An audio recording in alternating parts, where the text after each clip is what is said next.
Nucleoside का structure हम पढ़ चुके हैं, है ना, न्यूक्लियोसाइड का पढ़ चुके हैं। अब हमें न्यूक्लियोटाइड का स्ट्रक्चर देखना है ना, न्यूक्लियोटाइड का। तो न्यूक्लियोटाइड का स्ट्रक्चर अब देख लेते हैं। सभी ध्यान देंगे, न्यूक्लियोटाइड का स्ट्रक्चर, नाइट्रोजन बेस और शुगर जोड़कर हमने क्या बना दिया था, न्यूक्लियोसाइड। अब बनाने जा रहे हैं न्यूक्लियोटाइड। सही है, चलो आ जाओ, देखो जरा। न्यूक्लियोटाइड बनाने जा रहे हैं। न्यूक्लियोटाइड कैसे बने, न्यूक्लियोटाइड कैसे बनेगा वो देखना है अपन को, ठीक है। न्यूक्लियोटाइड बनाने के लिए न्यूक्लियोसाइड में क्या जोड़ना है अपन को, फॉस्फोरिक एसिड, फॉस्फोरिक एसिड जोड़ना है। और फॉस्फोरिक एसिड न्यूक्लियोसाइड से जुड़ेगा कैसे भाई, हाँ बिल्कुल, phosphoester bond, phosphoester bond. और ये जो फॉस्फो एस्टर बॉन्ड है एक तरह का कोवैलेंट बॉन्ड है, सही है। और इसके बनने में भी 1 वाटर मॉलिक्यूल रिलीज होगा, मतलब फिर से डिहाइड्रेशन सिंथेसिस, डिहाइड्रेशन सिंथेसिस, सही है। अच्छा, तो पहले तो एक न्यूक्लियोसाइड का स्ट्रक्चर बना ले जो पिछली क्लास में बनाया था हमने। एक न्यूक्लियोसाइड बना लेते हैं। ये देखो कुछ इस तरह से, यहां पर H है, एडेनिन लगाया था ना पिछली क्लास में, नाइट्रोजन बेस लिख देता हूं, कोई सा भी हो सकता है, HH HOH HCH2OH, यही है ना न्यूक्लियोसाइड, ठीक है। और नंबरिंग भी कर दें इसकी, first carbon, second, third, fourth और फिफ्थ। इस न्यूक्लियोसाइड से हमें क्या जोड़ना है, फॉस्फोरिक एसिड। ध्यान देना भाई, पीछे वालों ध्यान देना जरा, फॉस्फोरिक एसिड जोड़ने जा रहे हैं। तो फॉस्फोरिक एसिड हमने क्या बनाया था, P double bond O, OH OH और OH, यही था। तो ये रिएक्शन कराना है हमें, माइनस करेंगे H2O, माइनस करेंगे H2O, तो न्यूक्लियोसाइड में फॉस्फोरिक एसिड जुड़ने वाला है। देखो ये एसिड है और ये अल्कोहल है, OH अल्कोहल, और ये क्या है, एसिड। एसिड और अल्कोहल के बीच जो बॉन्ड बनता है उसका नाम क्या होता है, एसिड और वो सब छोड़ो, एसिड और अल्कोहल केमिस्ट्री बताओ। एसिड और अल्कोहल के बीच बॉन्ड बनता है एस्टर बॉन्ड, और क्योंकि एस्टर बॉन्ड फॉस्फेट के साथ बन रहा है इसलिए फॉस्फो एस्टर बॉन्ड नाम दे रहे हैं। अच्छा सुनो, ये जो एस्टर फॉर्मेशन का रिएक्शन है ना, ये एसिडिक मीडियम में होता है। एक्वस मीडियम में अगर रिएक्शन हो, एक्वस मीडियम में हो तो एसिड से H निकलता है। अगर एक्वस मीडियम में रिएक्शन होता है तो एसिड से H निकलता है एक्वस मीडियम में, लेकिन ये रिएक्शन एसिडिक मीडियम में हो रहा है। एसिडिक मीडियम में जब ऑर्गेनिक केमिस्ट्री पढ़ोगे तो बताया जाएगा कि एसिडिक मीडियम में जब रिएक्शन होता है तो एसिड OH देता है, एक्वस मीडियम में एसिड H देता है, और एसिडिक मीडियम में एसिड OH देता है, और अल्कोहल से क्या निकलेगा, H, H2 हटा दो, जोड़ के बना दो एस्टर। चलो बना देते हैं। तो देखो क्या रहा, ये न्यूक्लियोसाइड था, H, यहां नाइट्रोजन बेस, यहां HH, यहां HOH, यहां HCH2O, H तो जा चुका, OH भी जा चुका, सीधा फॉस्फेट से जोड़ो, P double bond O, OH OH, सही है। और ये जो बॉन्ड बना इसका नाम क्या है, phosphoester bond, phosphoester bond है ये, जो कि एक तरह का कोवेलेंट बॉन्ड है। नंबरिंग 1 2 3 4 5, सही है। तो जब तक ये नाइट्रोजन बेस और शुगर था तब तक तो ये न्यूक्लियोसाइड था, लेकिन अब इससे फॉस्फेट भी जुड़ चुका है तो अब इसका नाम न्यूक्लियोटाइड हो चुका है। CBSE PMT जब पहले होते थे तो एक क्वेश्चन आया था, बहुत पहले आया था, कि पेंटोज शुगर के किस कार्बन पर फॉस्फेट जुड़ा होता है, फिफ्थ कार्बन पर। मतलब अब हमें ये हम चलते फिरते बोल सकें कि पेंटोज शुगर, मतलब इस पूरे डायग्राम से क्या उठाना है वो बता रहा हूं, लिखने का पूरा लिखो लेकिन याद क्या रखना है वो बता रहा हूं।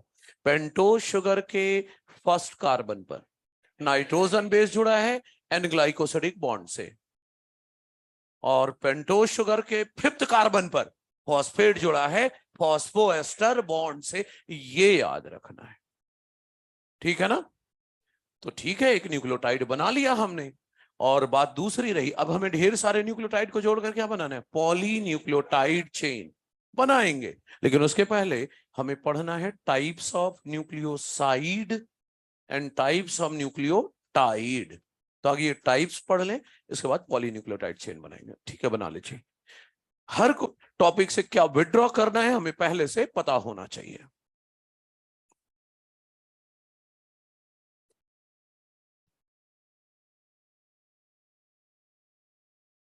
कोड डाला क्या तुम लोगों ने?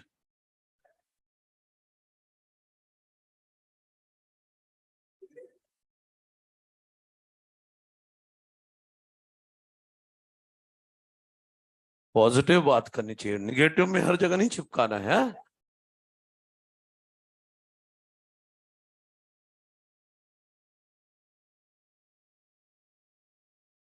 लो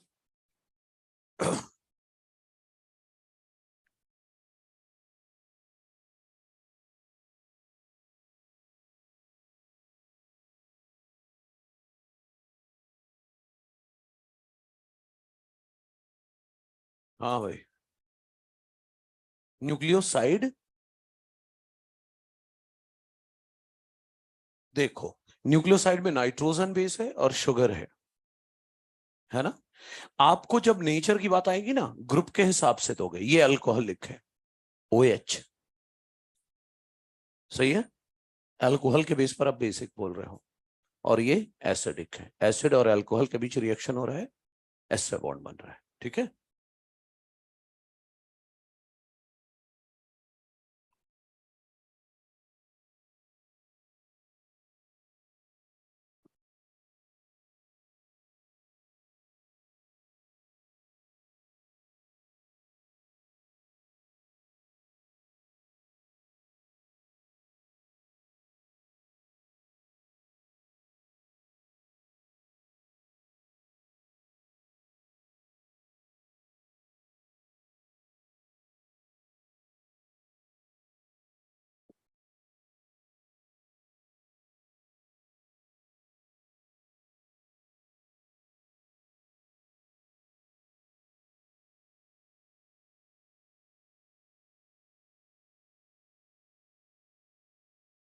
ऊपर की लाइन हटा रहा हूं मैं, हाँ, लिखो बाकी लोग।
क्या दरबार चल रहा है?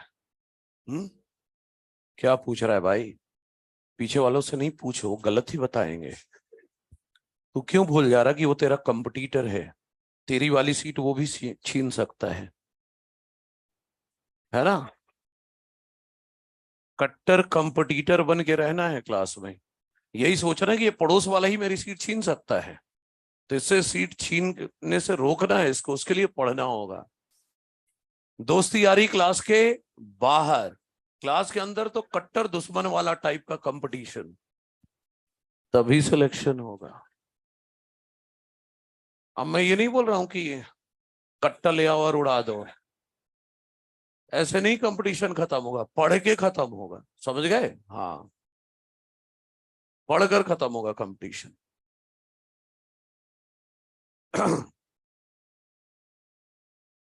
ठीक है भाई, चलो आ जाओ देखते हैं हम। सुनिए अब, देखो देखो, न्यूक्लियोसाइड और न्यूक्लियोटाइड के टाइप बता रहा हूं। देखो, नाइट्रोजन बेस और पेंटोस शुगर जोड़कर क्या बनाया? न्यूक्लियोसाइड। और न्यूक्लियोसाइड में जब फॉस्फेट जोड़ेंगे तो बनेगा न्यूक्लियोटाइड, है ना? प्लस फॉस्फेट डालेंगे तो बनेगा न्यूक्लियोटाइड।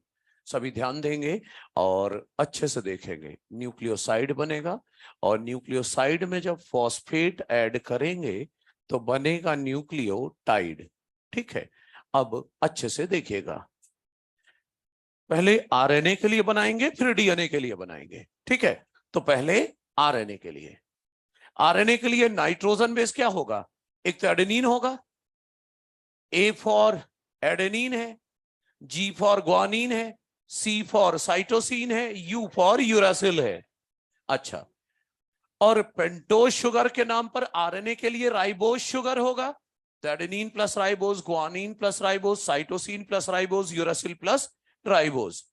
डीएनए के लिए बनाएंगे तो one is A for adenine, G for guanine, C for cytosine और टी फॉर थाइमीन।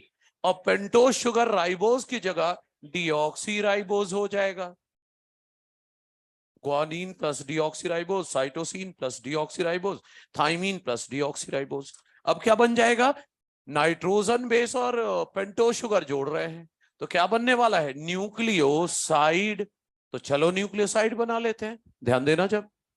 ठीक है, एडेनिन प्लस राइबोस जो न्यूक्लियोसाइड बनता है उसका नाम है adenosine, adenosine. Guanine plus ribose, guanosine. Cytosine तो पहले से ही है, cytosine plus ribose, cytidine. Uracil plus ribose, uridine. ये लो बन गए न्यूक्लियोसाइड। क्या बन चुके हैं? न्यूक्लियोसाइड बन चुके हैं। अच्छा, एडेनिन प्लस डीऑक्सीराइबोस, अरे कुछ नहीं, सबके सामने डीऑक्सी लगा दो। Adenine plus deoxyribose, deoxy adenosine, deoxy adenosine, deoxy guanosine, deoxy guanosine, deoxy cytidine और डीऑक्सी थाइमिडिन, डीऑक्सी थाइमिडिन। बन गए न्यूक्लियोसाइड। ये न्यूक्लियोसाइड है। अब इन सब में फॉस्फेट डाल दो तो न्यूक्लियोटाइड बन जाएगा। तो ये न्यूक्लियोसाइड हो गए। अब चलो सब में फॉस्फेट डालते हैं, सब में एक एक फॉस्फेट डाल देते हैं।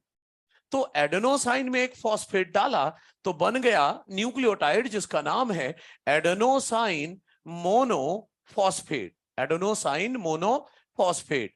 शॉर्ट में बोलेंगे एएमपी, एडेनोसाइन मोनोफॉस्फेट या एएमपी। और इसी का दूसरा नाम है एडेनाइलिक एसिड, एडेनाइलिक एसिड। और सुनो, एडेनोसाइन में अगर दो फॉस्फेट डाल दूं, एडेनोसाइन में अगर मैं दो फॉस्फेट डाल दूं तो बन जाएगा एडेनोसाइन डाइफॉस्फेट। एक फॉस्फेट और डाल दूं तो बन जाएगा एडेनोसाइन ट्राइफॉस्फेट, एडेनोसाइन ट्राइफॉस्फेट। बेवजह नहीं बता रहा हूं, वो इसलिए बता रहा हूं, कभी कोई पूछ ले what is the chemical nature of ATP, तो ये ना बोलने लगना न्यूक्लियर डीएनए है, आरएनए है, क्या है ये, प्रोटीन है, एंजाइम है, क्या है। साफ साफ दिख रहा है कि न्यूक्लियोटाइड है। जिसमें एक से ज्यादा फॉस्फेट होते हैं ना, उनको हायर न्यूक्लियोटाइड कहते हैं, हायर न्यूक्लियोटाइड। देखो, सेल में एडेनोसिन मोनोफॉस्फेट भी है, एडेनोसिन डाइफॉस्फेट भी है, एडेनोसिन ट्राइफॉस्फेट भी है, सब है। लेकिन आरएनए में सिर्फ मोनोफॉस्फेट है। ये जितने भी बनाऊंगा सबके डाइफॉस्फेट और ट्राइफॉस्फेट है सेल में, लेकिन आरएनए में सिर्फ मोनोफॉस्फेट है, डीएनए में भी मोनोफॉस्फेट है। तो चलो अब शॉर्ट में लिखूंगा भाई, पूरा नाम नहीं लिखूंगा। ग्वानोसाइन में फॉस्फेट जोड़ोगे तो ग्वानोसाइन मोनोफॉस्फेट या ग्वानिलिक एसिड। दो फॉस्फेट डाल दो तो ग्वानोसिन डाइफॉस्फेट, जीडीपी। और 3 फॉस्फेट डाल दूं तो guanosine triphosphate GTP Krebs cycle में आया था, है ना? सही है ना? कपल्ड रिएक्शन, एनसीईआरटी में लाइन थे ना, in coupled reaction GTP is converted into GDP with simultaneous synthesis of ATP from ADP, line थी एनसीईआरटी की, पढ़ा था। तो जीडीपी क्रेब साइकिल की, तो मतलब सेल में सब कुछ है, लेकिन आरएनए में सिर्फ मोनोफॉस्फेट है। आरएनए में जीडीपी जीटीपी नहीं होगा, जीएमपी ही होगा। सही है। इसी तरह साइटिडिन में एक फॉस्फेट डाले, साइटिडिन मोनोफॉस्फेट, दूसरा नाम है साइटिडाइलिक एसिड। इसी तरह यूरिडिन में एक फॉस्फेट डाले, यूरिडिन मोनोफॉस्फेट या यूरिडाइलिक एसिड, बन गए ना 4 न्यूक्लियोटाइड। आरएनए के 4 न्यूक्लियोटाइड बन चुके हैं। आपसे कोई, आपको बोलते हैं लोग आरएनए पॉलीमर है न्यूक्लियोटाइड्स का, हाँ बिल्कुल है, लेकिन अब खुलकर बोलो कि आरएनए किसका पॉलीमर है? AMP, GMP, CMP and UMP. RNA में डाइफॉस्फेट ट्राइफॉस्फेट नहीं मिलेगा, आरएनए में मोनोफॉस्फेट वाले ही मिलेंगे। सही है। तो ये आरएनए के लिए हो गया। अब डीएनए के लिए बनाते हैं, तो एक फॉस्फेट डालो, तो इसका पूरा नाम हो जाएगा deoxy adenosine monophosphate. Deoxy adenosine monophosphate, पहले का नाम मैं पूरा लिखा करता हूं, शॉर्ट में से लिखेंगे डीएएमपी, डीऑक्सी एडेनोसाइन मोनोफॉस्फेट, या deoxyadenylic acid, deoxyadenylic acid. Cell में 2 फॉस्फेट डाल दूं तो डीऑक्सी एडेनोसाइन डाइफॉस्फेट, 3 फॉस्फेट डाल दूं तो डीऑक्सी एडेनोसाइन ट्राइफॉस्फेट, सब है सेल में। लेकिन डीएनए में केवल मोनोफॉस्फेट है। सही है। अच्छा, इस तरह इसमें भी, तो डीऑक्सी गुआनोसाइन मोनोफॉस्फेट, या दूसरा नाम डीऑक्सी गुआनिलिक एसिड। इसी तरह साइटो डीऑक्सीसाइटिडिन में फॉस्फेट डालो तो बन गया डीऑक्सीसाइटिडिन मोनोफॉस्फेट या डीऑक्सी साइटिडिलिक एसिड। डीऑक्सीथाइमिडीन में एक फॉस्फेट डालो, बन गया डीऑक्सीथाइमिडिन मोनोफॉस्फेट या डीऑक्सी थाइमिडाइलिक एसिड।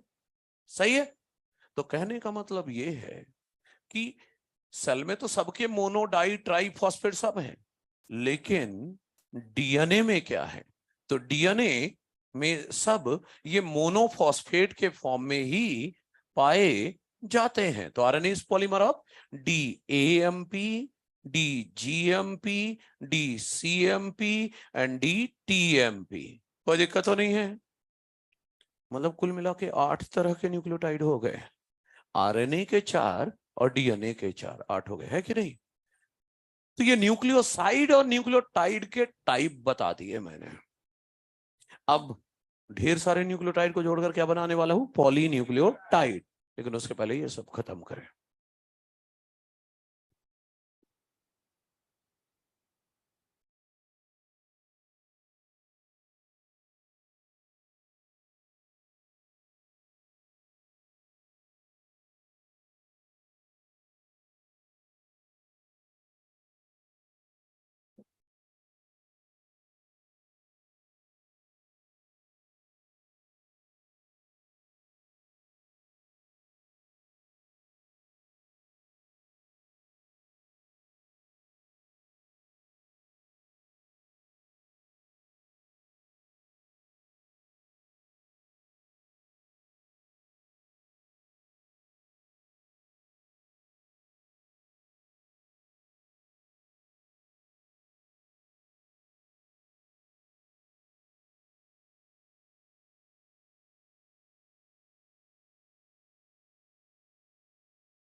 ठीक है, थोड़ी देर में बंद करते हैं उसको। चलो ठीक है, जल्दी कर लो, ज्यादा डिजिटल ना बन, नहीं दिक्कत हो सकती है ना। नीट देकर आएगा तो मैं पूछूंगा, ठीक है?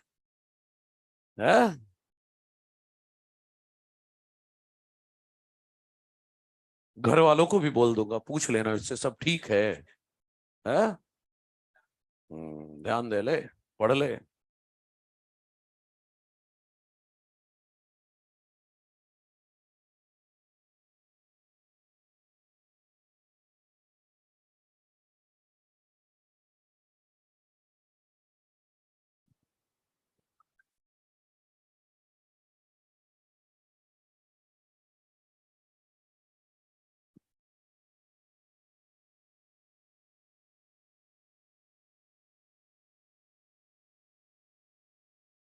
जेनेटिक्स अपलोडेड नहीं है, एलन डिजिटल में अपलोड हो जाएगा भाई।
आरएनए वाले 4 हटा रहा हूं मैं, ठीक है।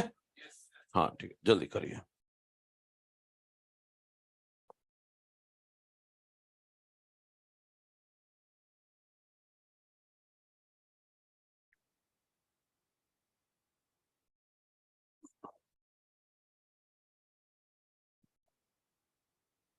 कुछ रह गया है?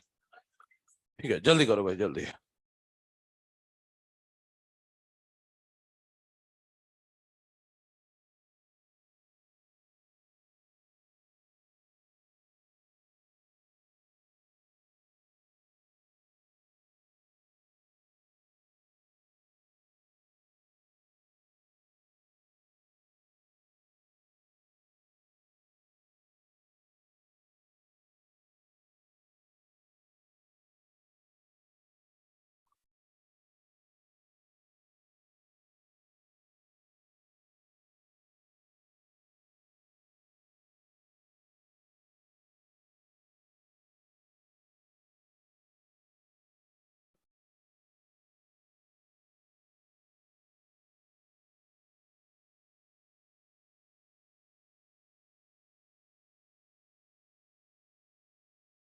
खत्म करो ये सब।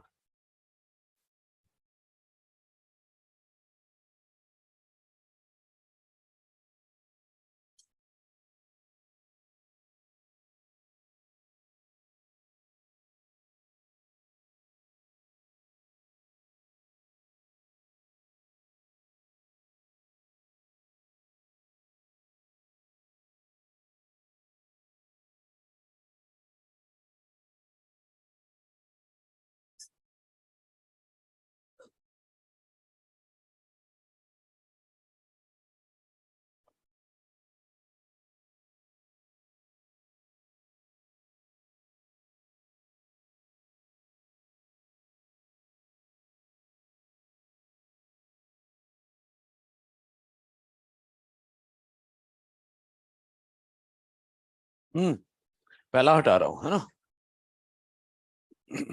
जल्दी करो भाई।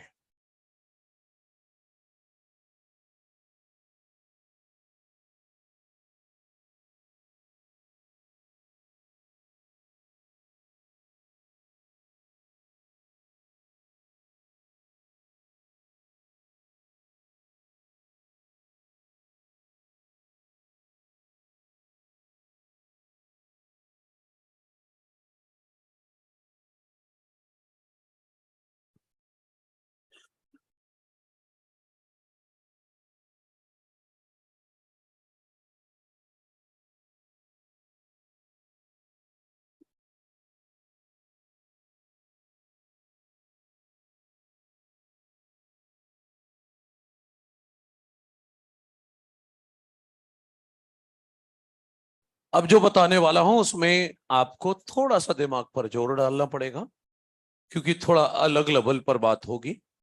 इसलिए बहुत अलर्ट रहना और ध्यान से समझना। एक लाइन और लिख लूं, फिर बात करना स्टार्ट करता हूं। जब तक जिनका जो रह गया है वो कंप्लीट करो, फिर देखते हैं।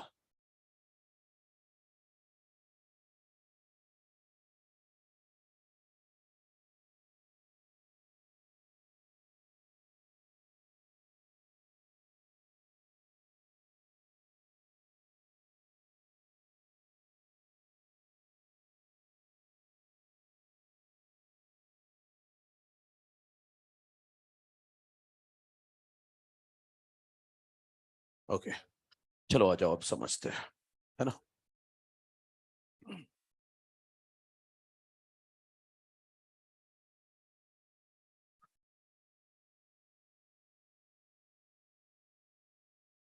ओके सुनिए, अब समझने का काम करिए और बहुत ध्यान लगाइएगा, बहुत अलर्ट होकर। पीछे वालों ध्यान देना जरा।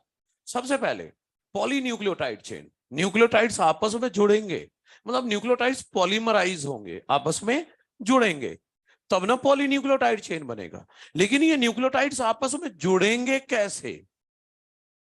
फॉस्फोडाएस्टर बॉन्ड से। अभी क्या बना? फॉस्फोएस्टर। और अगर दो फॉस्फोएस्टर बॉन्ड हो जाए तो मिलाकर बोलेंगे डायस्टर बॉन्ड। तो न्यूक्लियोटाइड्स आपस में जुड़ेंगे फॉस्फोडाएस्टर बॉन्ड से, और उस फॉस्फोडाएस्टर बॉन्ड का पूरा नाम है 3-5 फॉस्फोडाएस्टर बॉन्ड। डैश बोलो या प्राइम बोलो, 3-5 या 3'5'। ये 3-5 ये क्या बताता है? ये पोजीशन बताता है, सही है। अभी देख लेंगे क्या मतलब है इसका। दूसरा देखो, जब डीएनए आरएनए की चेन बनेगी तो जब भी कोई नया न्यूक्लियोटाइड आएगा, जब भी कोई नया न्यूक्लियोटाइड आएगा, वो पिछले वाले न्यूक्लियोटाइड के थर्ड पोजीशन के ओएच से जुड़ेगा। हवा ही नहीं लगी आपको? मैं समझाता हूं डायग्राम के थ्रू, ध्यान से समझना। मान लो एक डीएनए या आरएनए की चेन टॉप फ्लोर से बनते हुए आ रही है, और वो डीएनए की चेन बनते बनते जस्ट अभी अभी एक न्यूक्लियोटाइड यहां पर लगा है। देखना, एक न्यूक्लियोटाइड अभी अभी यहां लगा है। ये देखो, ये H नाइट्रोजन बेस था, यहां HH, यहां HOH, H CH2O P double bond O OH OH। ये न्यूक्लियोटाइड अभी अभी लगा है। ध्यान समझना, टॉप फ्लोर से डीएनए की चेन बनते हुए आ रही है और बनते बनते यहां तक बन गई, सही है। और इस डीएनए को चेन को बनते बनते ग्राउंड फ्लोर तक जाना है। तो मान लो अब आया नया न्यूक्लियोटाइड जुड़ने, नया न्यूक्लियोटाइड आ रहा है, ध्यान से देखना। मान लो ये आया नया न्यूक्लियोटाइड। अब ये जो नया न्यूक्लियोटाइड आया वो ये रहा, nitrogen base H H H OH H CH2O P double bond O OH OH। ये आ गया जुड़ने। नंबर कर देते हैं position, first second third fourth fifth, first second third fourth fifth. ये अभी अभी आया है न्यूक्लियोटाइड, जुड़ने आया है। तो जो न्यूक्लियोटाइड अभी अभी जुड़ने आया है वो पिछले वाले न्यूक्लियोटाइड के थर्ड पोजीशन के OH से जुड़ेगा। जो भी नया न्यूक्लियोटाइड आया वो पिछले न्यूक्लियोटाइड के थर्ड पोजीशन के OH से जुड़ेगा। चलो जुड़वाते हैं, देखो जरा। अरे वही एसिड और अल्कोहल, एस्टर बॉन्ड बनेगा। तो इधर एसिड से OH निकाला, इधर से H निकाला, क्या बचा? सिर्फ O। इस O को जोड़ दो ना ऐसे करके, ये लो जोड़ दिया, बन गया ना एस्टर बॉन्ड। क्या बना? एसिड और अल्कोहल एस्टर बॉन्ड बना। तो इस बॉन्ड का क्या नाम दूं मैं? Phosphoester bond. ध्यान दीजिएगा, ये जो नया बॉन्ड अभी बना है इसका नाम है फॉस्फो एस्टर बॉन्ड। और एक एस्टर बॉन्ड तो पहले से था, यहां एक फॉस्फो एस्टर बॉन्ड यहां पर पहले से था, तो दो एस्टर बॉन्ड नहीं हो गए पूरा मिला के। इसीलिए इस पूरे एस्टर बॉन्ड को, दो एस्टर बॉन्ड को मिलाकर कहते हैं फॉस्फो डायस्टर बॉन्ड। सही है, क्या बन गया? Phospho disaster bond, phospho disaster bond बन गया। ठीक है, डीएनए बनाते हुए किधर को जा रहे हो? नीचे की तरफ। नीचे की तरफ जा रहे हो ना, तो इस बॉन्ड को नीचे की तरफ पढ़ो। नीचे की तरफ पढ़ो मतलब कहां से बनना शुरू हुआ था? टॉप टू बॉटम पढ़ो।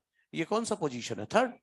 थर्ड से फिफ्थ तक बना, थर्ड से फिफ्थ तक बना। इसीलिए इस फॉस्फोडाइस्टर बॉन्ड का पूरा नाम है 3-5 फॉस्फोडाइस्टर बॉन्ड। थर्ड पोजीशन से लेकर फिफ्थ पोजीशन तक बना। अच्छा, जिसके भेजे में अभी भी नहीं गया, मेरे पास जगह है अभी, चलो एक न्यूक्लियोटाइड और लाता हूं, जो अगला अब आएगा ये पिछले के 3' के OH से जुड़ेगा, थर्ड पोजीशन के OH से जुड़ेगा। चलो जुड़वा देता हूं। मान लो एक न्यूक्लियोटाइड और आ गया अभी अभी जुड़ने, तो H, ये नाइट्रोजन बेस, ये HH, ये HOH, ये H, CH2O, P, double bond O, OH, OH, numbering कर दो, first, second, third, fourth, fifth. अब जो नया नया अभी आया है ये भी पिछले न्यूक्लियोटाइड के थर्ड पोजीशन वाले OH के साथ जुड़ेगा। वही तो आखिरी लाइन है इस इधर, new nucleotide is added to 3' OH of existing nucleotide. जो न्यूक्लियोटाइड पहले से है उसके थर्ड पोजीशन के OH से जुड़ेगा। तो इधर से OH, इधर से H, बचा क्या? O। जोड़ दो इसे, इस O को ऐसे करके जोड़ दो, लो बन गया एस्टर बॉन्ड मिलाकर क्या हुआ ये पूरा? Disaster bond. और कहां से कहां बन रहा है? थर्ड पोजीशन से 5। अब आप बोलोगे सर टॉप टू बॉटम क्यों पढ़ रहे हो? अरे डीएनए बनते हुए किधर को जा रहा है? टॉप टू बॉटम ही तो जा रहा है, टॉप टू बॉटम जा रहा है ना बनते हुए, तो टॉप टू बॉटम ही तो पढ़ूंगा इस बॉन्ड को। तो थर्ड टू फिफ्थ, तो ये बॉन्ड का नाम हो गया 3' 5' फॉस्फो डायस्टर बॉन्ड। सही है, 3' 5' फॉस्फोडायस्टर बॉन्ड। तो न्यूक्लियोटाइड आपस में किससे जुड़े हुए हैं? 3' 5' फॉस्फोडायस्टर बॉन्ड से। अच्छा थोड़ा गौर करना, डीएनए कहां से बनना शुरू हुआ है? ऊपर से। ऊपर फिफ्थ पोजीशन है ना, नीचे थर्ड पोजीशन है। तो इसे इधर इधर ध्यान देते रहो। इसे मैं बोलूंगा डीएनए का 5' एंड, इसे बोलूंगा इसे 3' एंड। क्यों? डीएनए आखिरी पोजीशन यहां पर कौन है? Fifth position. यहां पर आखिरी पोजीशन क्या है? Third position. तो डीएनए कहां से कहां बन रहा है? 5 से 3 की तरफ ही तो बन रहा है। तभी तो बोला था मैंने कि डीएनए 5 से 3 बनता है, डीएनए हो या आरएनए। पॉलीमराइजेशन का मतलब क्या है?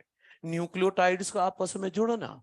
न्यूक्लियोटाइड आपस में जुड़ना किस डायरेक्शन में कर रहे हैं? ऊपर से शुरू किया है, बॉटम की तरफ जा रहे हैं, मतलब फिफ्थ पोजीशन से थर्ड पोजीशन की तरफ बन रहा है। डीएनए हो या आरएनए, दोनों 5 से 3 बनते हैं।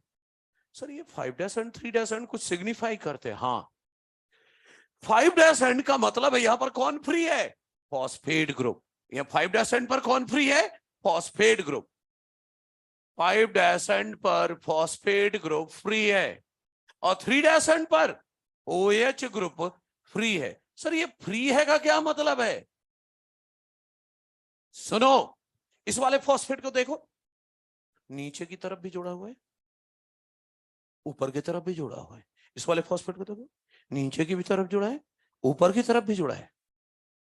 उस वाले फॉस्फेट को देखो, नीचे की तरफ तो जुड़ा है, ऊपर की तरफ जुड़ा हुआ, फ्री हुआ। ये वाला थर्ड OH बॉन्ड बनने में खर्च हो गया, ये वाला थर्ड वाला OH बॉन्ड बनने में खर्च हो गया, लेकिन ये वाला थर्ड वाला OH तो फ्री है ना, इसलिए बोल रहे हैं। सर फिर भी कुछ सिग्निफाई करता है। हाँ देखो, जब आज के बाद आप कभी डीएनए आप बनाया करोगे ना, तो ऐसे बनाया करोगे और इधर लिखा करोगे डीएनए का 5' एंड है और इधर 3' एंड है। क्या बता रहा है ये बता रहा है कि यहां पर जो आखिरी न्यूक्लियोटाइड है उसका फॉस्फेट ग्रुप फ्री है। यहां पर जो आखिरी न्यूक्लियोटाइड है उसका फॉस्फेट ग्रुप फ्री है, और यहां पर जो आखिरी न्यूक्लियोटाइड है उसका OH ग्रुप फ्री है। मतलब डीएनए की चेन जब बनाया करोगे तो लिखा करोगे 5' 3' एंड, तो 5' एंड का सिर्फ इतना मतलब है कि वहां पर जो आखिरी न्यूक्लियोटाइड है उसका फॉस्फेट ग्रुप फ्री है, और 3' एंड जहां लिखोगे मतलब यह है कि वहां पर जो आखिरी न्यूक्लियोटाइड है उसका OH ग्रुप फ्री है। समझ रहे हो? तो डीएनए कहां से बनना शुरू हुआ था? 5' एंड से, और 3' एंड की तरफ बना। डीएनए हो या आरएनए, दोनों 5 से 3 बनेंगे। डीएनए हो या आरएनए, दोनों 5 से 3 ही बनेंगे, ये याद रखना है। लेकिन समझना, उलझना नहीं। डीएनए आरएनए दोनों 5 से 3 बन रहे हैं, लेकिन फॉस्फोडायस्टर बॉन्ड 3 से 5, 3 से 5 बन रहा है। दोनों उल्टा है। डीएनए आरएनए किस डायरेक्शन में बनेंगे? 5 से 3, लेकिन फॉस्फोडायस्टर बॉन्ड 3 से 5, 3 से 5। सही है?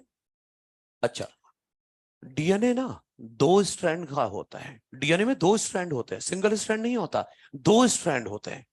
तो आज के बाद जब डीएनए बनाया करोगे ना, तो एक स्ट्रैंड को तो 5 से 3 लिखा करोगे, और दूसरे स्ट्रैंड को, ध्यान से इधर, दूसरे स्ट्रैंड को 3 से 5 लिखा करोगे। अरे इसी को एंटी पैरेलल बोलेंगे। डीएनए के दो स्ट्रैंड एक दूसरे के एंटी पैरेलल होते हैं। मतलब एक स्ट्रैंड 5 से 3 होता है, दूसरा 3 से 5 होता है। आप तो ये सोचकर बड़े खुश हो रहे हो कि बहुत बड़ा काम कर लिया। ओ, आपने अभी एक ही स्ट्रैंड बनाया है डीएनए का। डीएनए में दो स्ट्रैंड होते हैं। अब अगर दो स्ट्रैंड बनाना है तो कैसे बनाओगे, ध्यान से देखना। ये वाला 5 से 3 है। अब इस स्ट्रैंड को पकड़ो, ध्यान से, इस स्ट्रैंड को पकड़ो और दूसरी कॉपी लाओ और पलटा के बना दो। पलटा के बनाओगे तो 3 ऊपर चला गया और 5 नीचे आ गया। यही तो है। एक 5 से 3 है और दूसरा 3 से 5 है। एक एज इट इज और एक इसको पलटा के सामने बनाना है। पलटा के बनाओगे तो 3 ऊपर पहुंच जाएगा और 5 नीचे। तो एक स्ट्रैंड हमेशा डीएनए का 5 से 3 होगा और दूसरा 3 से 5 होगा। और इसे आगे चलकर पढ़ाऊंगा तो बोलूंगा डीएनए के दोनों स्ट्रैंड एक दूसरे के एंटी पैरेलल होते हैं। बात समझ में है क्या? ठीक है। अच्छा, मतलब आज घर जाते समय ये बोलते हुए जाना है कि जितने भी न्यूक्लियोटाइड है डीएनए के हो या आरएनए के, तो इससे जुड़े होते हैं 3' 5' फॉस्फोडाइस्टर बॉन्ड से। और डीएनए आरएनए किस डायरेक्शन में बनते हैं? 5 से 3। अब 5 से 3 डीएनए आरएनए बनता है। इसका क्या मतलब है? इसका मतलब है जो भी नया न्यूक्लियोटाइड आता है वो पिछले वाले के थर्ड पोजीशन के ओएस से जुड़ता है। जैसे अब अगला कोई न्यूक्लियोटाइड यहां आए तो पिछले वाले के थर्ड पोजीशन के ओएस से जुड़ता है। मतलब ये कई बार अपने आप को बोल लेना है कि जो भी नया न्यूक्लियोटाइड आएगा वो पिछले न्यूक्लियोटाइड के थर्ड पोजीशन के ओएच से जुड़ेगा।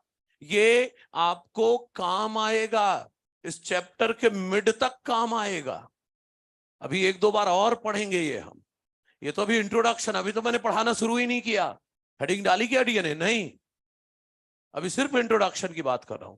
तो ये याद रखना है, जब भी कोई नया न्यूक्लियोटाइड जुड़ने आया करेगा पिछले न्यूक्लियोटाइड के थर्ड पोजीशन के ओएच से जुड़ा करेगा। जब हर न्यूक्लियोटाइड पिछले के थर्ड ओएच से जुड़ रहा है तभी ना डीएनए की चेन 5 से 3 बन रही है। समझ रहे हैं? अच्छा, कभी कभी ना इसमें न्यूमेरिकल अप्रोच लोग घुसा देते हैं। क्या पूछते हैं? बताओ कितने ग्लाइकोसिडिक बॉन्ड है। क्या पूछ लेते हैं? कितने ग्लाइकोसिडिक बॉन्ड है। यहां पर न्यूक्लियोटाइड कितने हैं? 3 है ना। नाइट्रोजन बेस कितने हैं? 3। ग्लाइकोसिडिक बॉन्ड कितने हैं? हर नाइट्रोजन बेस शुगर से ग्लाइकोसिडिक बॉन्ड से जुड़ा है। हर नाइट्रोजन बेस शुगर से ग्लाइकोसिडिक बॉन्ड से जुड़ा है। हर नाइट्रोजन बेस शुगर से ग्लाइकोसिडिक बॉन्ड से जुड़ा है। ग्लाइकोसिडिक बॉन्ड कितने हैं? 3। एक ये, एक ये, एक ये।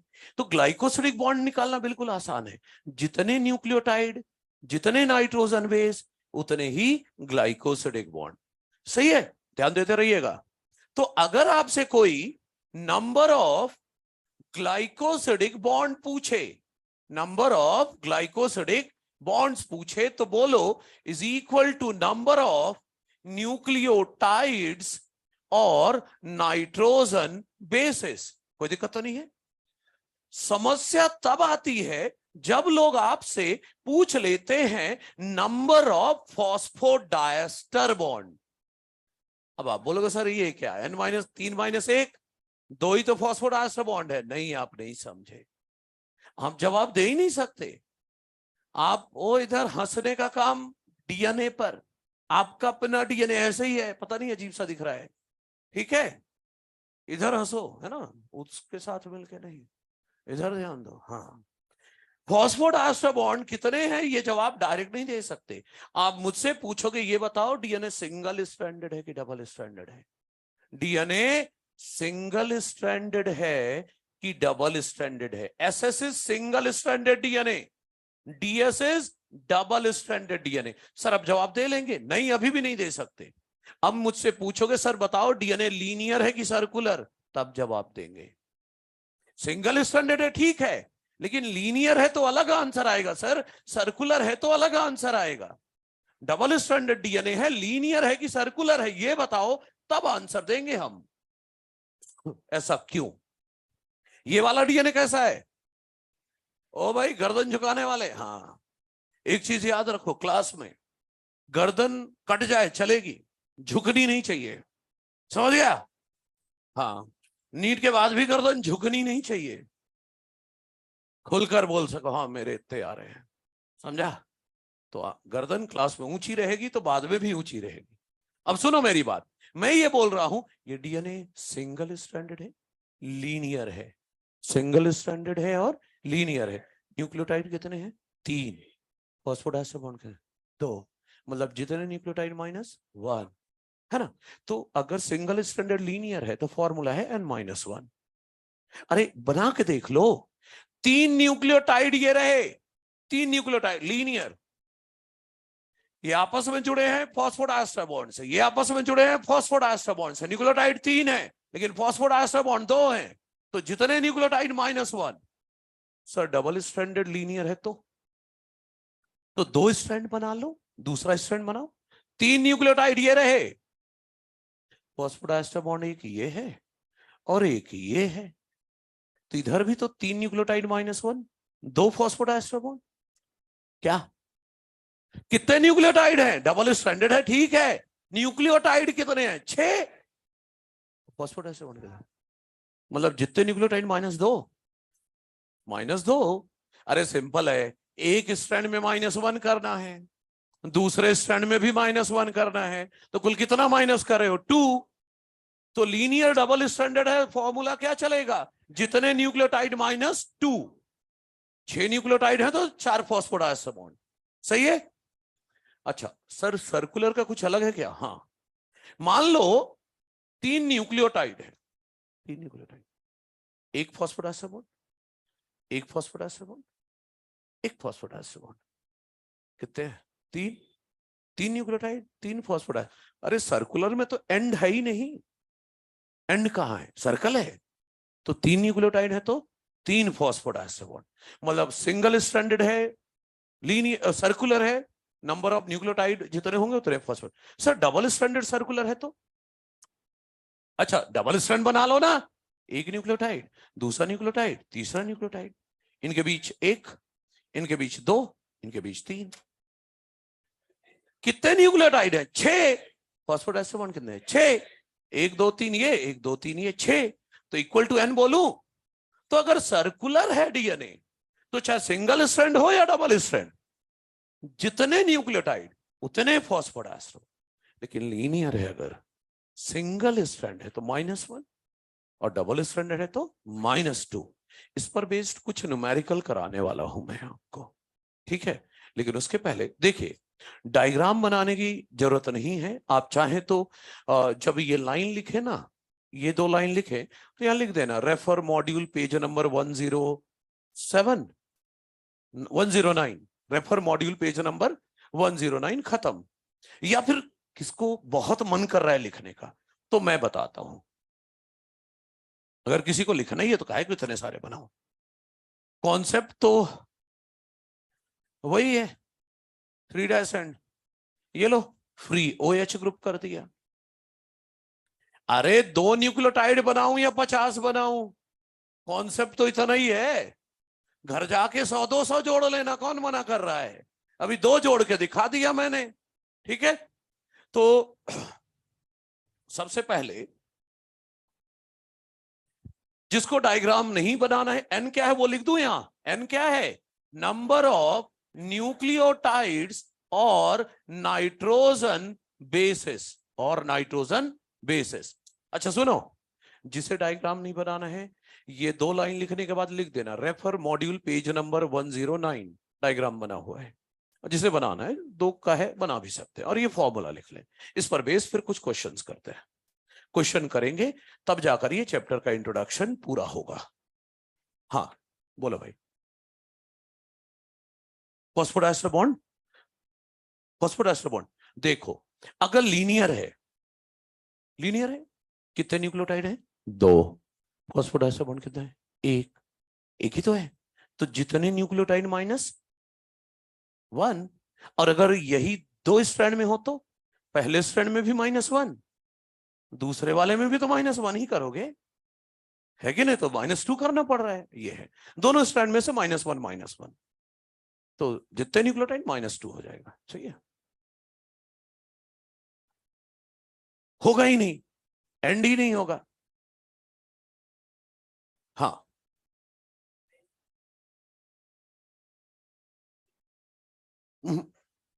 चेन बन जाएगा तो डीएनए आरएनए ना बन जाएगा, वो फ्री मिलेंगे। तो घर जाते समय बोलते हुए जाना है, डीएनए बने आरएनए बने 5 से 3 बनेगा। जो भी नया न्यूक्लियोटाइड आएगा पिछले न्यूक्लियोटाइड के थर्ड पोजीशन के ओएच से जुड़ेगा।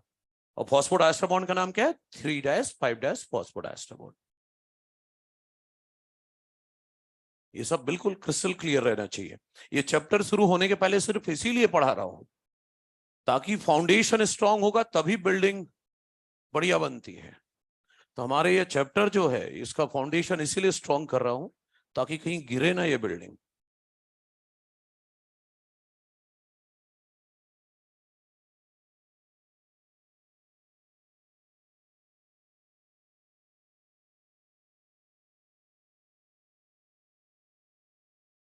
अगली क्लास से मॉड्यूल और एनसीईआरटी दोनों रखा करो, कॉपी तो रखो, मॉड्यूल एनसीईआरटी नहीं, आज नहीं, अगले क्लास से बात करो।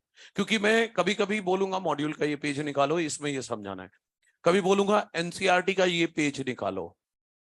इस पैराग्राफ को मैं पढ़ रहा हूं, नहीं आप नहीं पढ़ोगे, मैं पढ़ूंगा, सुनाऊंगा, उसका मतलब समझाऊंगा, जो टिपिकल वर्ड्स होंगे उनकी मीनिंग वहीं लिखा दूंगा ताकि जब कभी एनसीईआरटी पढ़े आपको समझ में आए। क्योंकि एनसीईआरटी तो करना ही करना है, एक एक लाइन।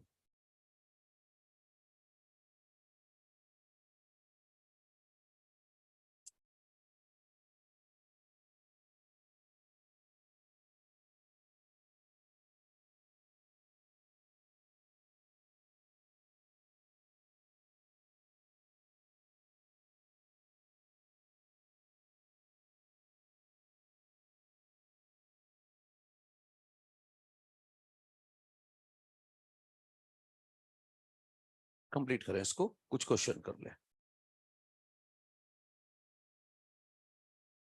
हाँ बोलो भाई।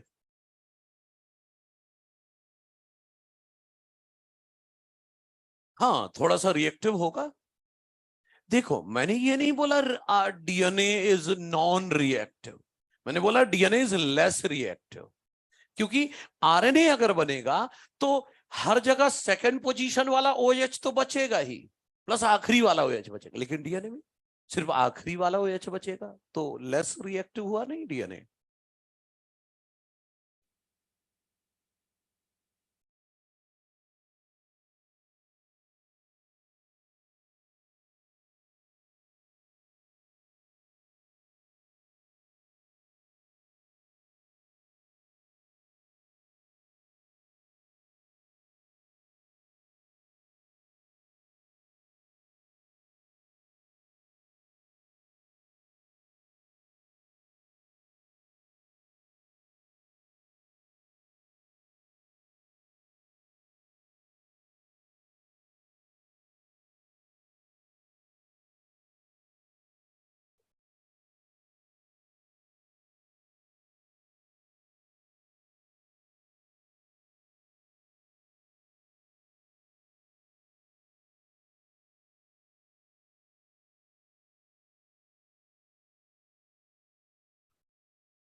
नहीं जुड़ेगा, नहीं जुड़ सकता।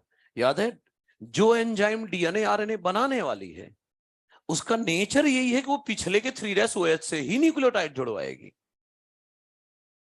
तो डीएनए ऊपर जा ही नहीं सकता बनते हुए, वो जब भी बनेगा पिछले के 3' से ही जुड़वा सकती है वो एंजाइम। हर एंजाइम का नेचर आपको पता है, स्पेसिफिक है, स्पेसिफिक काम करता है। पढ़ेंगे एंजाइम लेवल पर, जब डीएनए रेप्लिकेशन पढ़ाऊंगा तो ये सब चीजें डिस्क्राइब होंगी। अब ये क्यों भूल जा रहा है कि मैं अभी कुछ पढ़ा नहीं रहा हूं, आपको सिर्फ इंट्रोडक्शन दे रहा हूं। ऐसा होता है, क्यों, कैसे, कौन कराता है, सबका जवाब मिलेगा हमें। ठीक है, ये लिख लिया आप लोगों ने?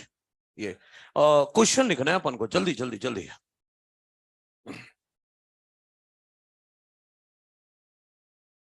देखेंगे ना बच्चे, अभी क्यों लाइगेज के पीछे भागे, आने देना।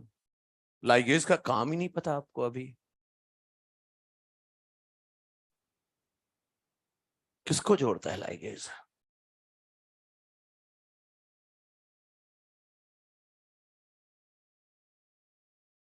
ये डीएनए रेप्लिकेशन मैं बताऊंगा, लाइगेज, ओकाजाकी फ्रैगमेंट और वो सब पढ़ेंगे, बढ़िया बढ़िया नाम आएंगे।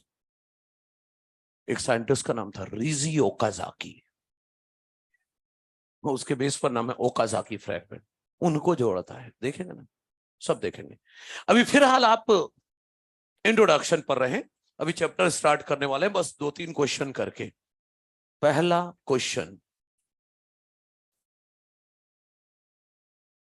पहला क्वेश्चन लिखें, ये रहा आपकी कॉपी में। How many phosphodiester bond, how many phosphodiester bond, how many phosphodiester bond are present, how many phosphodiester bond are present in a linear, how many phosphodiester bond are present in a linear double-stranded DNA, in a linear double-stranded DNA with 1000 nucleotides. How many phosphodiester bonds are present in a linear double-stranded DNA with 1000 nucleotides? अब इससे सस्ता सवाल तो हो ही नहीं सकता, सब कुछ तो बता दिया। डीएनए कैसा है? लीनियर डबल स्ट्रैंडेड और न्यूक्लियोटाइड है 1000, तो n-2 लगाओ, बात खत्म। n-2 ही लगाओगे ना लीनियर डबल स्ट्रैंडेड डीएनए के लिए, तो नंबर ऑफ न्यूक्लियोटाइड -2, तो 1000 - 2 998 फॉस्फोडाइस्टर बॉन्ड होंगे। कोई दिक्कत तो नहीं है? अच्छा हाँ 1000 न्यूक्लियोटाइड्स, बस n-2 लगा दो और क्या, ठीक है। अब अगला क्वेश्चन, ये आपको अब कुछ सिखाएगा। हाउ मेनी फॉस्फोडाइस्टर बॉन्ड, अगला सवाल, how many phosphodiester bond are present, how many phosphodiester bond are present, how many phosphodiester bond are present in a linear DNA molecule? अरे तू भी लिख ले, पड़ोसी कॉपी में लिख रहा है क्या तू भी है? अरे तो लिख लेना यार, जो रह गया देखा गया है, जो है अभी उसे संभाल। How many phosphodiester bond are present in a linear DNA molecule? How many phosphodiester bond are present in a linear DNA molecule with 5000 BPS, बोले तो base pairs, with 5000 base pairs, 5000 base pairs या BPS। Sir linear तो बोल दिया आपने, double strand single strand तो कुछ बताया नहीं, कौन सा लगाए फॉर्मूला? डबल स्ट्रैंड क्यों? पेयर लिखा इसलिए?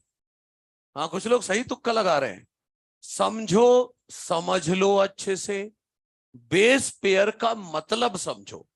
देखो ये 2 डीएनए के स्ट्रैंड हैं, यहां एडेनिन है, आप सब जानते हैं एडेनिन के सामने थाइमीन होता है और 2 हाइड्रोजन बॉन्ड से जुड़े होते हैं।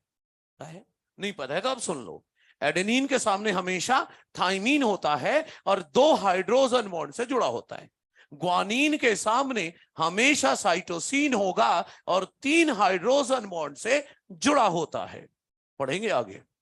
अच्छा अभी मुझे बताना है बेस पेयर क्या है। आप तो ऐसे भी बोल सकते हो सर ये ए और जी, एक बेस पेयर मतलब 2 बेस, बेस का जोड़ा बेस पेयर, तो ए और जी मिलाकर एक बेस पेयर नहीं, बेस पेयर आमने सामने को मिलाकर कहते हैं, आमने सामने को मिलाकर एक बेस पेयर कहते हैं। ए और जी को बेस पेयर नहीं कह सकता मैं, ए के सामने टी है, ये पूरा मिलाकर एक बेस पेयर है। जी और सी आमने सामने, ये एक बेस पेयर है, मतलब एक बेस पेयर मतलब 2 बेस। और अगर बेस पेयर है मतलब बेस आमने सामने है, आमने सामने मतलब डबल स्ट्रैंडेड है। तो अगर डाटा बेस पेयर में है इसका मतलब क्लियर हो गया कि वो डीएनए डबल स्ट्रैंडेड है। समझ रहे हैं? तो मैं ये कह रहा हूं एक बेस पेयर का मतलब दो बेसिस, तो 5000 बेस पेयर्स का मतलब 10,000 बेसिस। और डीएनए लीनियर तो दिया ही था, अब बेस पेयर है मतलब डबल स्ट्रैंडेड है। तो फॉर्मूला नंबर ऑफ फॉस्फोडास्टर बॉन्ड का n-2, नंबर ऑफ फॉस्फोडास्टर बॉन्ड्स का फॉर्मूला चलेगा n-2। न्यूक्लियोटाइड कितने हैं? 10,000, -2 कर दो तो 999 इतने फॉस्फोडास्टर बॉन्ड होंगे। कोई दिक्कत तो नहीं। बेस पेयर मतलब आमने सामने के बेस मिलाकर एक बेस पेयर, बगल बगल वाले को बेस पेयर नहीं कहते हैं। क्लियर है? तो कहीं डाटा बेस पेयर है मतलब अपने आप समझ जाना डीएनए कैसा है, डबल स्ट्रैंड। सॉल्व हो गया।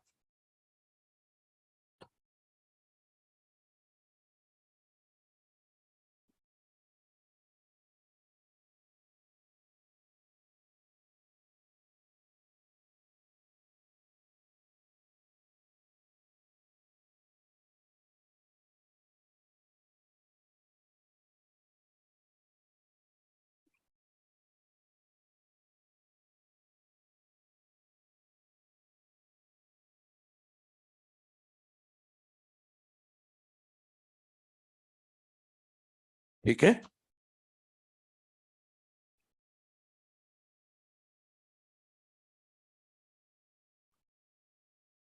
ओके। अब एक क्वेश्चन और कराने वाला हूं, एक शब्द बदलूंगा इस क्वेश्चन से, बस बाकी सब कुछ वही रहेगा। तो देखते हैं वो क्वेश्चन क्या है।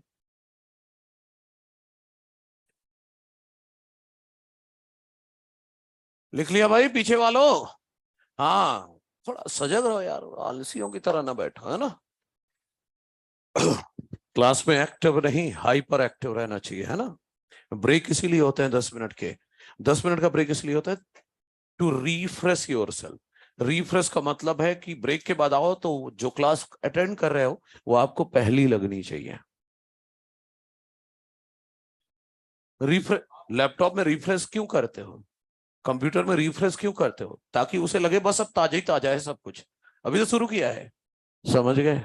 हाँ, सबके लॉजिक है। तो चलिए अगला क्वेश्चन लिखते हैं। How many how many how many phosphodiester bond are present how many phosphodiester bond are present how many phosphodiester bond are present how many phosphodiester bond are present in a bacterial DNA? How many phosphodiester bonds are present in a bacterial DNA with 5,000 base pairs?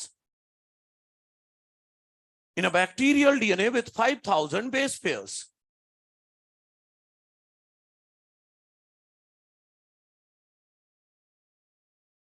हाँ, 10,000। बिल्कुल, इस बात में मैंने linear बताया ना। Single है कि डबल स्ट्रैंडेड है? अरे अरे भाई बैक्टीरियल डीएनए लिख दिया वही बहुत है, क्योंकि आप सबको पता होना चाहिए कि बैक्टीरियल डीएनए होता है सर्कुलर डबल स्ट्रैंडेड। तो एक बेस पर मतलब दो बेस, 5,000 बेस पर मतलब 10,000 बेस। और बैक्टीरियल डीएनए कैसा होता है? Circular double stranded. और सर्कुलर डबल स्ट्रैंडेड में फॉर्मूला तो एन लगता है, तो जितने न्यूक्लियोटाइड उतने फॉस्फोडास्टर बॉन्ड। क्लियर है? हर क्वेश्चन से कुछ सीखना है। ठीक है, कंप्लीट कर लें इसे। बोर्ड में भी इस चैप्टर के काफी क्वेश्चंस आते हैं, इसलिए जो भी पढ़ाया जा रहा है उसे ध्यान से पढ़ना है। मेरे पास चैप्टर ही ऐसे है, मैं जो पढ़ाता हूं वो भारी भरकम है, और बायो को इस एस्पेक्ट में कभी नहीं पढ़ा होगा, ये चैप्टर ही ऐसे है। चाहे वो जेनेटिक्स का पहला चैप्टर हो या दूसरा, अलग अलग ही लेवल पर जाएंगे। अभी तो ये आगाज है और ये हाल है, अभी तो चैप्टर मैंने शुरू ही नहीं किया है।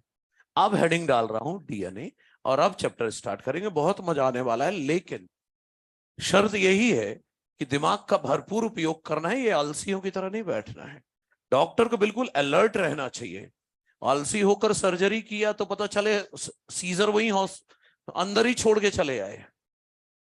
सर्जरी, कई केसेस आए हैं, सर्जरी किया और सिल भी दिया, बाद में पता चला कैंची अंदर ही रह गई, रीसर्जरी करनी पड़ी। हाँ, हुआ है ऐसे केसेस। कैंची एक थोड़ी ना है वहां, ठीक है, इसलिए सजग रहना है।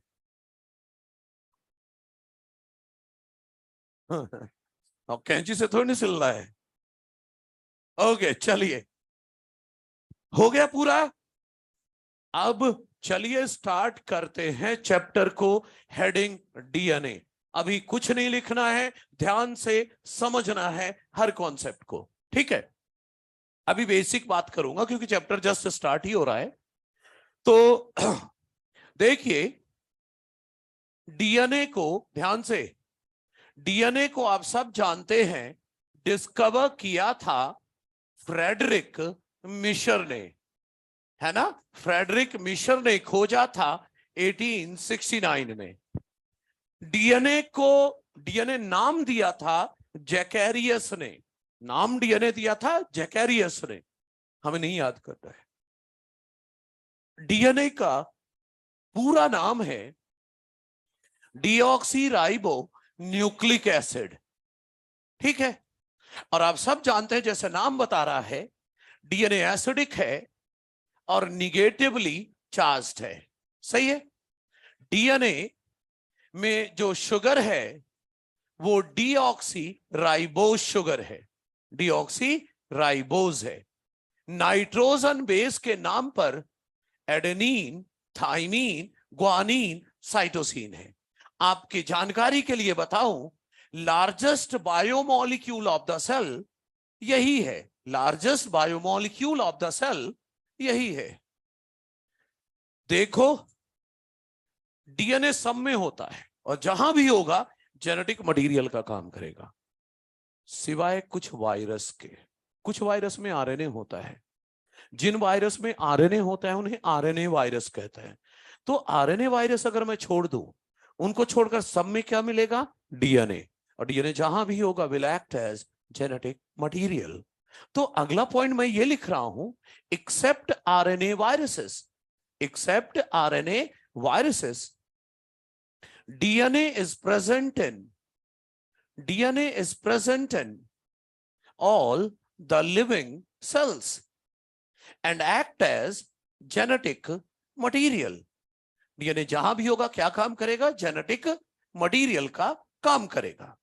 मैं अपनी बात करूं, आपकी बात करूं, डीएनए अकरेंस के बेसिस पर, on the basis of occurrence in eukaryotic cell, eukaryotic cell में डीएनए कहां है, इसके बेस पर डीएनए दो तरह का है। कहां है डीएनए, उसके बेस पर DNA is of two types, एक है न्यूक्लियर डीएनए और एक है एक्स्ट्रा न्यूक्लियर डीएनए। जो डीएनए न्यूक्लियस के अंदर है वो न्यूक्लियर डीएनए, जो डीएनए न्यूक्लियस के बाहर है, अरे माइटोकॉन्ड्रिया प्लास्टिड में, उसे बोलेंगे एक्स्ट्रा न्यूक्लियर डीएनए, या बोलो साइटोप्लाज्मिक डीएनए। उसको कंपेयर कर रहा हूं।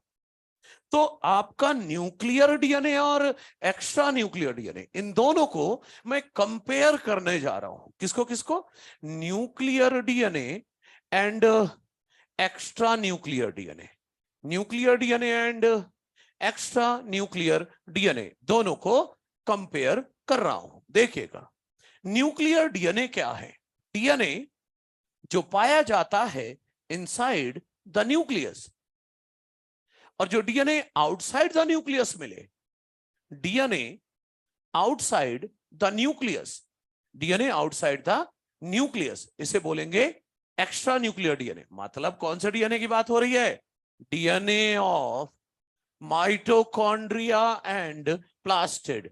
अरे वही प्लास्टिड, क्लोरोप्लास्ट, ल्यूकोप्लास्ट, क्रोमोप्लास्ट।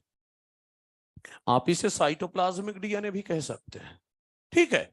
अच्छा, हमारा जो न्यूक्लियस का डीएनए है, जो हमारा न्यूक्लियर डीएनए है, वो लीनियर है, डबल स्ट्रैंडेड है और हिस्टोन प्रोटीन से जुड़ा हुआ है। सेल बायो में पढ़ा था आपने कि हमारा डीएनए किससे जुड़ा हुआ है, हिस्टोन प्रोटीन से जुड़ा हुआ है।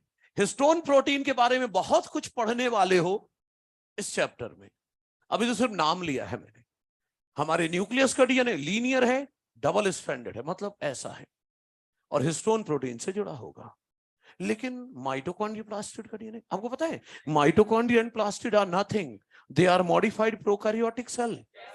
Mitochondria plastid are modified prokaryotic cell, तो इनका डीएनए प्रोकैरियोट जैसा है। प्रोकैरियोट जैसा है मतलब DNA is circular double stranded, circular double stranded and not associated with histone protein, and not associated with histone protein, histone से जुड़ा हुआ नहीं होता।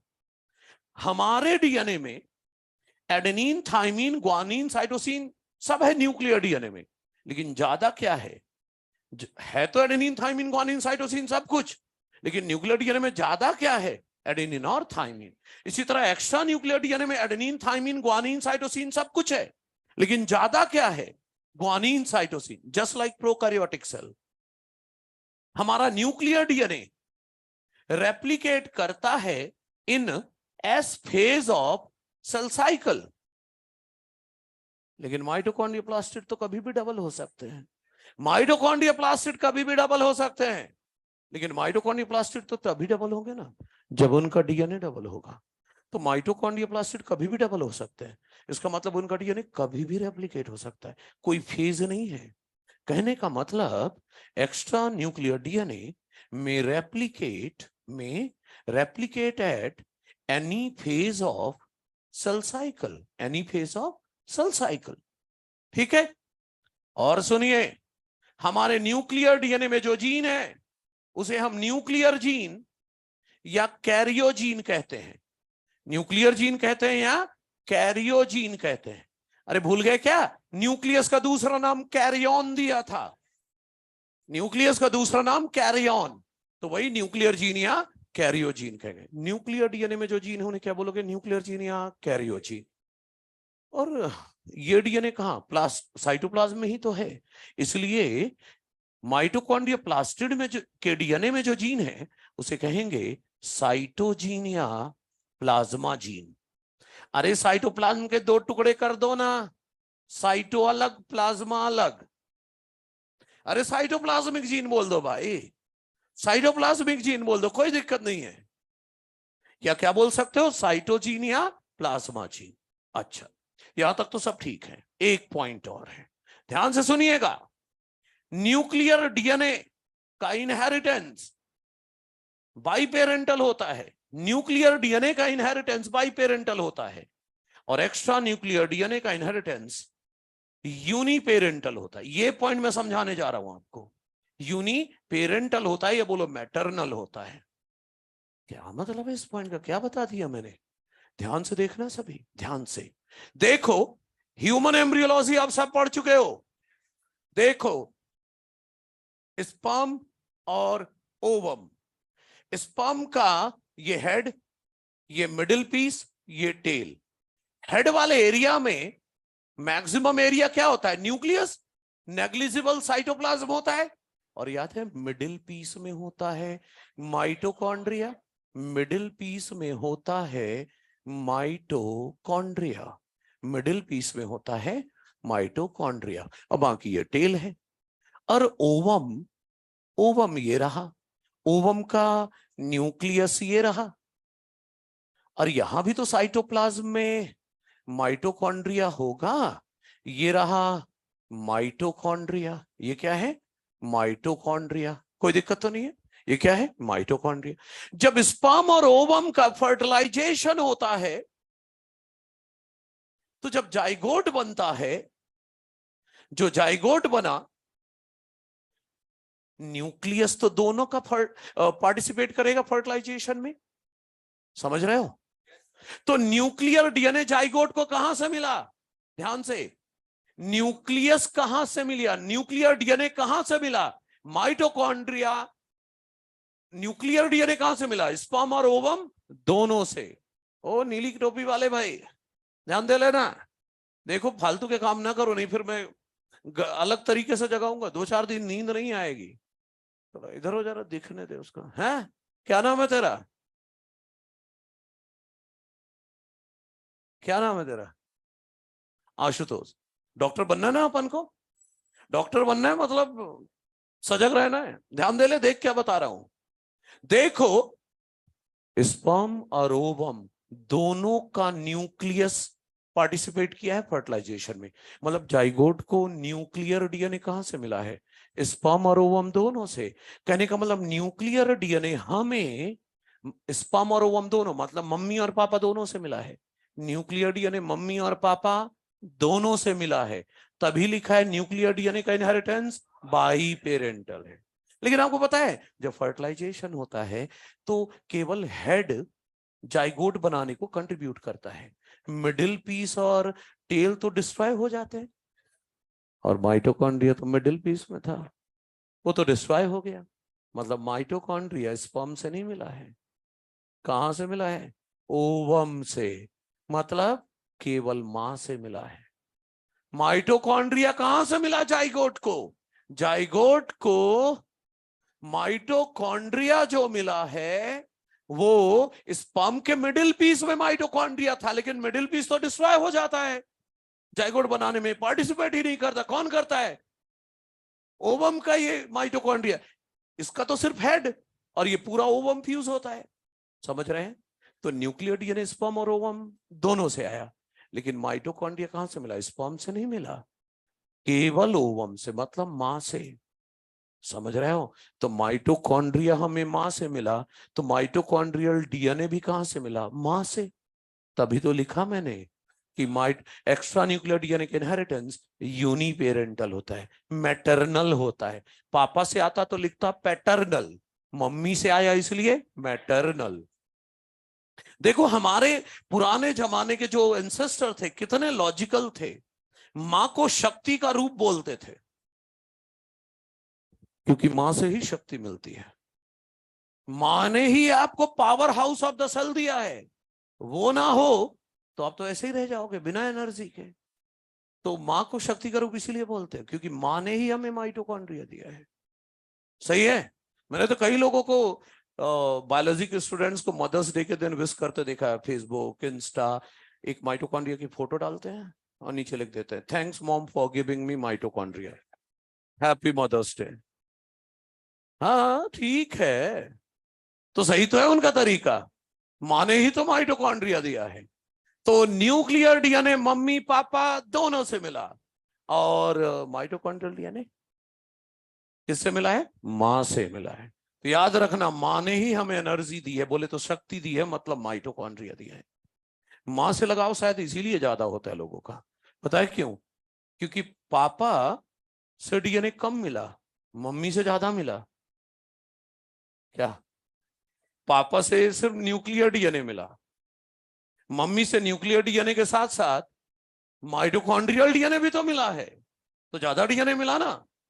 हो सकता है ये भी एक वजह होती हो। नहीं, ये इलॉजिकल बात कर रहा हूं। हाँ, लेकिन हाँ, हाँ ये कनेक्शन ना सेट कर देना वहां।